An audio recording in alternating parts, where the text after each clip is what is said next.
Sam Cốc cứ chỉ riêng của vật sát chấn ở bảy mùi để mình đủ thị trấn lộc ăn mờ hay có sự sát tha miền cao rôm trần miền cao bồng riêng bị chết sát nâng cao rôm phơi chếtอย่างtrần rồi hồi đó nơi bờ tây chấn cái bàn ham khoan cha cha mình oi mưa riêng Sam Cốc nó tê hay cái nan non ta oi mình về chấm tung mưa hưởng nâng tay mình nó đó hãy đấy bàn cây miền cao khoan đi nông nhôm nâng chắp vô chấm nịch đài này nôm lò nông rương ní do một bộ sai chuyên mong ôn ở nè nước nông phiệp tim muôi này rương Sam Cốc cứ miền bây giờ mình thông tại bộ dương ban mưa rầm lồng để chia pe ba các ban bộ này rướng cái ban này dậy thà cái bị cho thằng kia tây không đi cho vùng hán đặt hán mua liêu biển bây giờ đáp tam diễn sáu ban oi tung chua liêu tập cho một nông cóng làm bầy mình lại của mình đây đài miền vùng nông trong bao nút ở khay rồi tại trong cái bây giờ tôi tung chua đại chỉ nhẹ đại luôn anh hay cho một nông cóng nắng bình địnhខ្លួនឯងចេញពីអំណាចហើយយកស្ដេចផ្សេងដែលต้องជួយគ្រប់គ្រងបានហ្នឹងយកមកធ្វើស្ដេចជំនួសវិញចុះបើយើងយកវាមកគិតក្នុងពេលរស់ស៊ីឬកន្លែងការងាររបស់យើងវិញឧទាហរណ៍នៅពេលដែលយើងចេញរស់ស៊ីយើងឃើញថាការរស់ស៊ីរបស់យើងអត់នឹងណខ្វះកន្លែងអង្គុយទីតាំងតូចពិបាកនេះពិបាកនោះយើងត្រូវការពង្រីកការរស់ស៊ីរបស់យើងហ្នឹងឲ្យធំដើម្បីរក្សាចំណូលតែយើងខ្វះទុនយើងមានលុយអត់គ្រប់យើងត្រូវការទុនថែមទៀតដើម្បីមកបង្គ្រប់bạn ai cũng rịch bàn hay bên nó miên kia mình niệm một phép dương tha cái score mình đi ló à che cho hay score mình đang chán năm ấy ở đây mới đưa ấy thì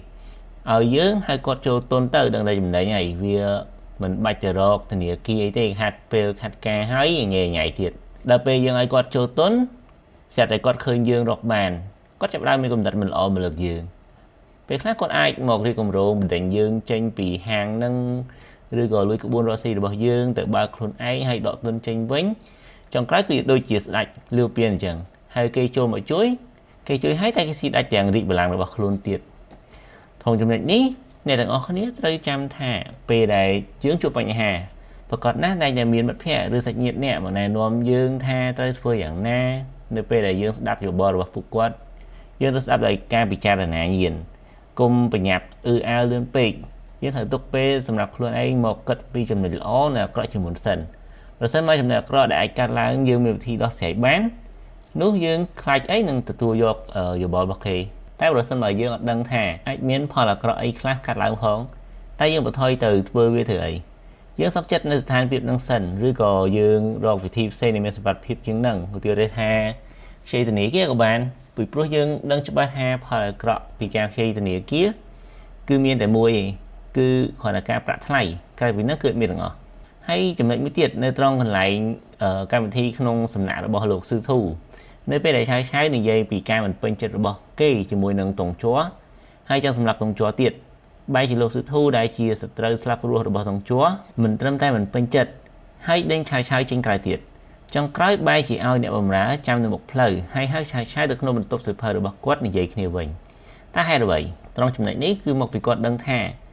ពេលក្នុងកម្មវិធីហ្នឹងគឺមានមនុស្សច្រើនយើងមិនអាចដឹងចិត្តរបស់មនុស្សគ្រប់គ្នា100%នោះទេតែគាត់ធ្វើបែបនេះទីមួយគាត់បានបង្ហាញឲ្យមនុស្សដែលនៅក្នុងកម្មវិធីហ្នឹងឃើញថាគាត់មិនទាន់ដើរដល់ចំណុចសម្រាប់តុងជ័រទេដើម្បីការពារខ្លួនឯងទីពីរគាត់មិនទាន់ដឹងថាកំណត់របស់ឆាវល្អឬអាក្រក់នោះទេគាត់ត្រូវការស្ដាប់ដោយផ្ទាល់ហើយវិភាគជាមុនសិនចុះបើយើងយកវាមកប្រៀបធៀបជាមួយសង្គមយើងបច្ចុប្បន្ននៅពេលដែលយើងជុំគ្នាផឹកកាហ្វេឬក៏ផឹកស៊ីសុកស្រាប់តែមិត្តភ័ក្តិឬក៏បងប្អូនរបស់យើងស្រាប់តែនិយាយពីគំនិតរបស់យើងឬក៏គោលដៅរបស់យើងទៅឲ្យអ្នកដទៃបានដឹងហើយយើងអត់បានខាត់គេទេដោយយើងគិតថាសត្វតែអ្នកសៀងស្គាល់សោះខ្លាចអីនិយាយចំណុចនេះជាកំហុសធំបំផុតរបស់មនុស្សបច្ចុប្បន្នប្រហែលពេកចុះមកឧទាហរណ៍ថាគោលដៅរបស់យើងវាល្អពួកគេស្ដាប់ហើយយកទៅធ្វើមុនយើងហើយជោគជ័យទៀតតែចុងក្រោយអ្នកណាជាអ្នកខាត់បងប្រកាសជាយើងជាអ្នកខាត់បងអីដូចនេះត្រូវចាំឲ្យច្បាស់ថានៅពេលដែលមនុស្សជុំគ្នាច្រើនគុំនិយាយពីកំណត់រកស៊ីឬគោលដៅរកស៊ីគោលដៅការងារឲ្យសោះពីព្រោះយើងមិនអាចមើលដឹងចិត្តមនុស្ស100%ទេគ្មានអ្នកណាទុកចិត្តបានជាងខ្លួនយើងនោះទេចំណុចទី3នៅក្នុងកន្លែងដែលឆាយធ្វើឃាតតុងជ័រមិនបានសម្រេចកន្លែងនេះភាគច្រើនបងប្អូនមើលអីគ្រាន់តែគិតថាឆាយមិនបានផ្លត់ស្នៀតអញ្ចឹងតែអត់មានបានគិតដល់ចំណុចជ្រៅនោះទេចុះបើសិនជាយើងយកវាមករៀនសូត្រហើយប្រើប្រាស់នៅក្នុងជីវិតបច្ចុប្បន្នវិញចំណុចនេះដោយសារតែឆាយតែងតែឲ្យលំទោនហ ហើយសរសើរតុងជ័រធ្វើឲ្យតុងជ័រទុកចិត្តរហូតដល់ឲ្យឆៅឆៅអាចចូលមកជិតខ្លួនឯងបានទើបបានឆៅឆៅមានឱកាសធ្វើឃាតខ្លួនសំណាងឲ្យដល់ពេលនោះតុងជ័រដឹងខ្លួនទាន់បើមិនដូច្នេះទេគេស្លាប់ក្រោមដៃឆៅឆៅបាត់ទៅហើយចុះវាពាក់ព័ន្ធនឹងការរស់នៅរបស់យើងវិញឧទាហរណ៍ថាយើងមានមិត្តភក្តិម្នាក់និយាយអ្វីជាមួយគាត់លើកណាគឺដឹងតែសប្បាយចិត្តហើយនិយាយទៅគ្នារហូតគាត់ក៏មិនដែលបដិសេធនឹងយើងម្ដងទេឲ្យតែយើងលើក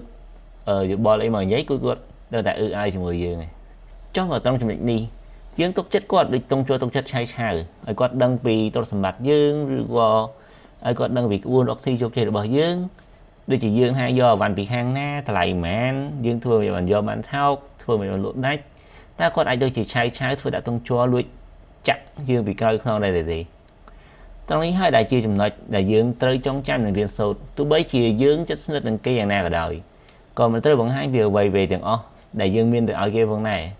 សង្គមបច្ចុប្បន្នមនុស្សគ្រប់គ្នាសុទ្ធតែអាចខ្លាយជាឆៅឆៅចាក់យើងពីក្រោយខ្នងប្រសិនបើគេដឹងថាគេធ្វើដូចនេះហើយគេនឹងទទួលបានទ្រព្យសម្បត្តិឬអំណាចរបស់យើង